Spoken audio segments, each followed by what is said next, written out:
Magandang araw mga kaparokya. Today is March 25, araw po ng Lunes.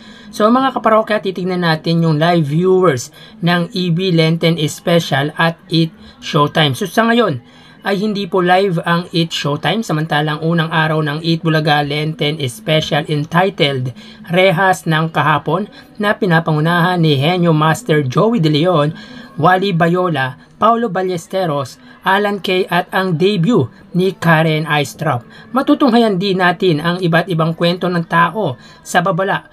Huwag kayong ganon. So bago natin umpisahan yan ay pag-usapan muna natin ang Eat Showtime. Pero bago yan ay humihiling ako na pakisubscribe ang aking YouTube channel, pakiclick na din ang bell notification icon para lagi kayong updated sa mga bagong video na ilalabas ko. Sa mga kaparokya, bago sumabak ang Eat Showtime sa main channel ng Kapuso, ay susubukan muna ang galing ng mga host nito sa #1 game show na Family Feud hosted by Dingdong Dantes. Ito ay preparation to promote its Showtime sa GMA Network. Maglalaban ang grupo ni Vice Ganda kasama sina Jong Hilario, Ami Perez, Jugs at team ni Ann Curtis na kinabibilangan ni Vong Navarro, Ogie Alcacid at Teddy. Ang episode nito ay mapapanood sa unang linggo ng Abril. Matatandaan na ang Eat Bulaga host din ay nag-guest muna sa ilang programa ng TV5 tulad ng Raffy Tulfo in Action at sobrang kwela sina Jose, Wally, Paulo o kilala din sa tawag na Jowa Pau kung saan nagpanggap sila as complainant sa mga amo nila. So talagang kwela at kitang-kita yung tawa ni Raffy Tulfo at co-host nito nung nag-guest ang Eat Bulaga host. So sa April 6 ay mapapanood na po ang Eat Showtime sa main channel ng Kapuso na GMA Network. So balik rival na naman ang Eat Showtime na may 14th existing years as noontime against Eat Bulaga na may 45 existing years na umiere as noontime show kung saan 4 na istasyon na ang napuntahan. Una ay ang RPN9 mula 1979 hanggang 1989, ABS-CBN mula 1989 hanggang 1995, GMA mula 1995 hanggang 2023 at ngayon under TV5 owned by business tycoon Manny V. Pangilinan. Para sa akin, healthy competition is still competition. Magkaganon man, both noontime show brings us happiness at na-entertain talaga ang manonood. So dito, ang viewers ang siyang tunay na panalo. So tara, ating alamin ang online viewership ng dalawang bigating noontime show. Para po sa Eat Bulaga under TVG Facebook page na may 2.1 million followers at sa Eat Showtime na may 17 million followers.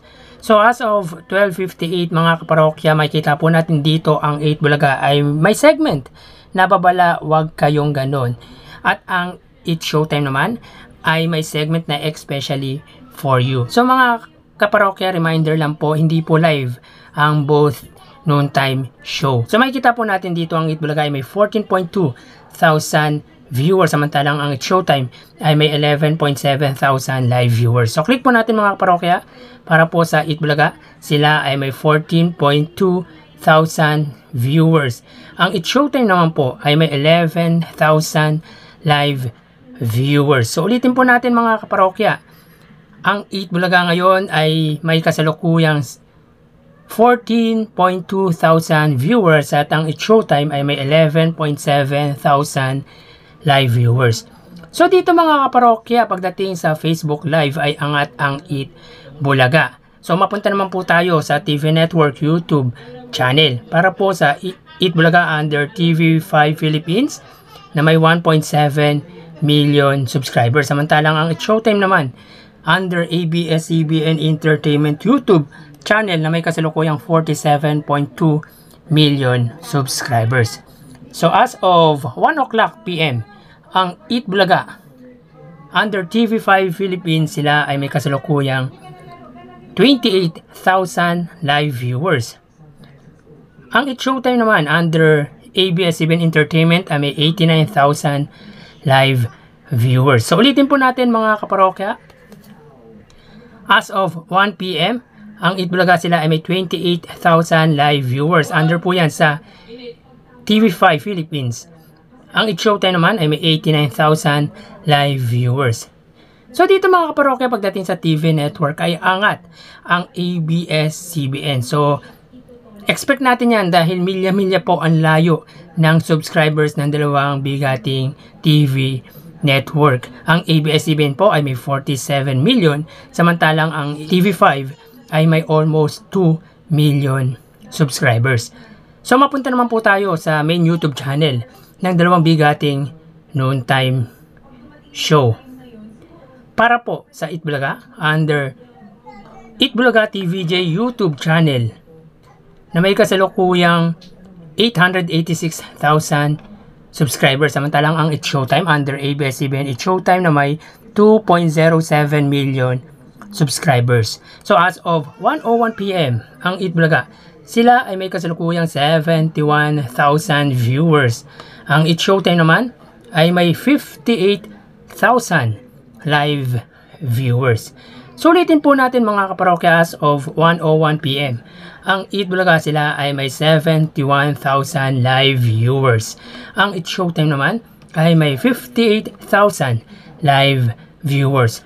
So dito pagdating sa main YouTube channel ng dalawang bigating noontime show, ang Itbulaga ang angat pagdating sa kanilang live viewers. So mapapansin po natin, ang main YouTube channel ng Itbulaga ay angat pagdating sa It's Showtime.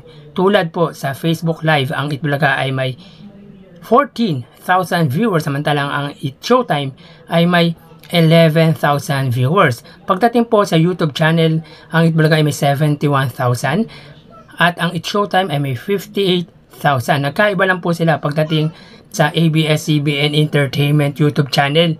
Alam naman po natin na angat po sila, or milya-milya po ang layo ng pagitan ng kanilang subscribers. So ulitin po natin. Dito po makikita po natin mga kaparokya, nag-start po ang Itbulaga ng 1 hour ago, samantalang ang It's Showtime ay 5 hours ago under ABS-CBN Entertainment yan. So ulitin po natin para po sa TV5. Nagsimula po sila ng 1 hour ago at ang It's Showtime naman po under ABS-CBN ay 5 hour ago. So talagang sana po natin na maraming viewers ang ABS-CBN. So bali ang total na nakuha ng Itbulaga at It's Showtime, para po sa Itbulaga sila ay may 113,000 live viewers, samantalang ang It's Showtime ay may total na 159,000 live viewers. So again, ang Itbulaga po ay may 113,000 viewers at ang It's Showtime ay may 159,000 viewers. So pagdating po sa main YouTube channel ay panalo po ang Itbulaga, pero pagdating po sa TV network, ABS-CBN po ang siyang nanalo. So yan po ang lumalabas sa kanilang online viewership as of 1:04 PM. At mamaya po magbabalik po tayo sa ikalawang yugto ng ating online viewership ng dalawang bigating noontime show dito sa bansa.